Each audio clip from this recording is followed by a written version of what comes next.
Hello friends, welcome to a new video. তো আজকে কি করছি, খুব ঘরোয়া জিনিস করছি, সামথিং ঘরোয়া।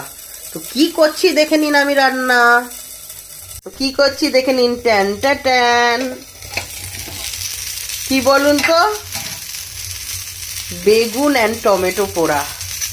আমি বেগুনটা মাঝখান থেকে একটু স্লিট করে এর ভিতরে রসুন ছিলে ঢুকিয়ে দিয়েছি।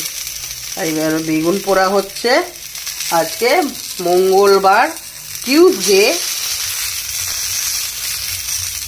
বেগুন bharta I will make. Who like to eat begun bharta? কে কে বেগুন ভর্তা খেতে ভালোবাসে? হু লাইক টু ইট বেগুন ভর্তা অ্যান্ড টমাটো ভর্তা?